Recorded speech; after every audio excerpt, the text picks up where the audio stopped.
Boa tarde a todos, eu me chamo Francisca Thalia e hoje vamos dar início à nossa aula de eletricidade. A gente vai aprender hoje sobre os processos de eletrização. A gente vai seguir nossa aula trabalhando com a habilidade EF05CI01 da BNCC, que diz o seguinte: explorar fenômenos da vida cotidiana que evidenciem propriedades físicas dos materiais, como densidade, condutibilidade térmica e elétrica, respostas a forças magnéticas, solubilidade, respostas a forças mecânicas como dureza, elasticidade, etc. Com base nessa habilidade, a gente vai prosseguir nossa aula. Mas antes de tudo, a gente precisa saber sobre o que é carga elétrica. Bom, a carga elétrica é uma propriedade que compõe o átomo. Existem os prótons e existem também os elétrons. Os prótons, eles possuem carga elétrica positiva. Já os elétrons, eles possuem carga elétrica negativa. Bom, e aqui nesse slide eu trouxe uma curiosidade para vocês. Vocês sabem o porquê de que quando passamos o braço perto de uma TV, os pelos do braço arrepiam? Isso acontece por conta da eletrização, que é o que a gente vai ver mais adiante, pois existem 3 maneiras de se eletrizar um corpo, que é por atrito, por contato e por indução. Bom, começando pela eletrização por atrito. Esta acontece quando 2 corpos de composição diferente são atritados. Assim, um irá perder elétron para o outro. Uma observação importante nesse processo de eletrização é que os corpos devem estar neutros antes de serem eletrizados. Aqui temos um exemplo de eletrização por atrito. Bom, nessa primeira imagem, a gente tem o vidro atritando a lã positivamente. E ao lado, o vidro atrita a resina, perdendo elétrons para ela e roubando elétrons da lã. Esse é o movimento de elétrons. Aqui, onde tem o vidro e a lã, o vidro está perdendo elétrons para a lã, e aqui ao lado, a lã está doando elétrons para a resina. E nessa imagem aqui ao lado, como eu tinha falado, a gente tem, por exemplo, um vidro e uma lã. Antes de eles serem atritados, eles estão neutros. Aqui a gente tem eles sendo atritados e após o atrito, um está carregado positivamente e o outro está carregado negativamente. Como eu tinha falado, após o atrito, eles vão ficar com sinais opostos, ou seja, um vai ficar carregado positivamente e o outro negativamente. Esse é o processo de eletrização por atrito. Agora vamos ver a eletrização por contato. Bom, esta ocorre quando um condutor eletrizado é colocado em contato com um condutor neutro, ficando este com a carga elétrica de mesmo sinal que o primeiro. Ou seja, se eu tenho um objeto, que este objeto está eletrizado, e eu coloco ele em contato com algum outro objeto que está neutro, o objeto neutro vai ficar com o mesmo sinal que o objeto que estava carregado. Bom, para a gente entender um pouco melhor, eu trouxe aqui uma imagem. Nesta imagem, a gente pode ver 3 processos. Nesse primeiro processo, que é o antes, a gente tem 2 objetos, o objeto A e o objeto B, onde o objeto A ele está neutro e o objeto B ele está carregado positivamente. Isso é antes do contato entre eles. Durante o contato, o objeto B ele vai doar cargas positivas para o objeto A.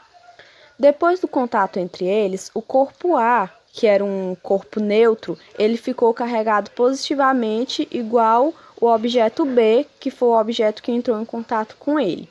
Esse é o processo de eletrização por contato. Agora vamos para o último processo de eletrização, que é a eletrização por indução. Este acontece quando um condutor se eletriza pela simples aproximação, ou seja, não precisa haver contato entre eles. Diferentemente da eletrização por contato, onde os corpos ficam com sinais iguais, na eletrização por indução, os corpos vão ficar com sinais contrários. Aqui a gente tem um exemplo bastante parecido com o exemplo anterior.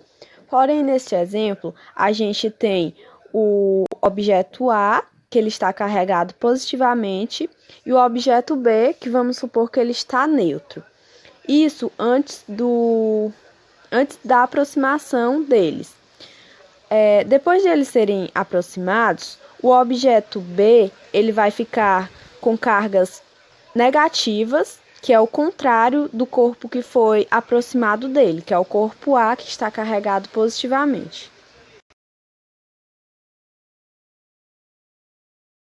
Bom, e para a gente finalizar nossos slides, eu vou falar um pouco sobre o eletrostático de folhas.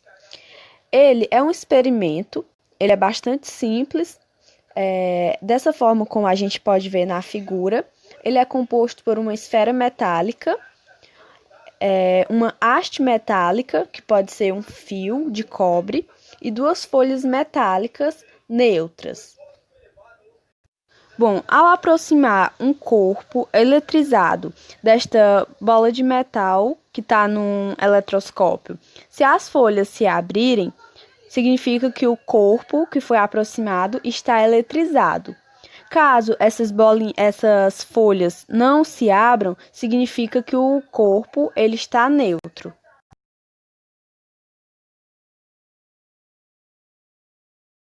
Bom, gente, e para finalizar a nossa aula, eu trouxe aqui um experimento, que é o eletroscópio de folhas, que é o mesmo que eu mostrei para vocês no slide.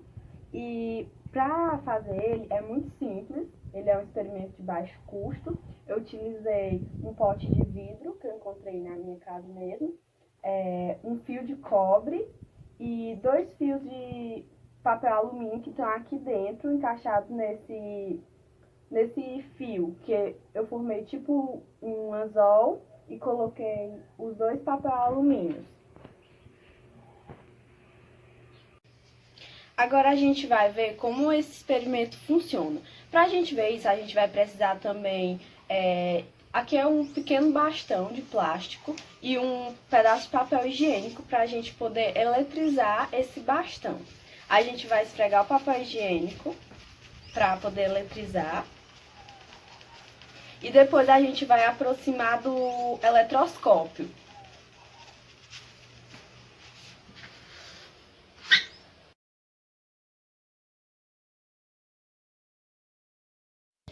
Como vocês podem ver, o bastão está eletrizado negativamente. Logo, as cargas positivas que estão presentes no fio irão para a parte superior, enquanto as negativas vão para a parte inferior, fazendo as cargas de mesmo sinal se repelirem. E isso é o que faz com que as folhas de dentro se abram.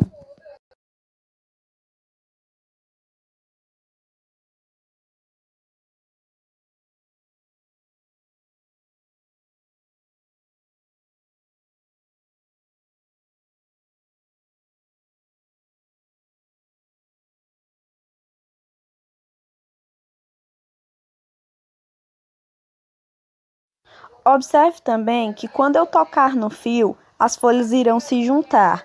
Isso porque meu dedo está neutro.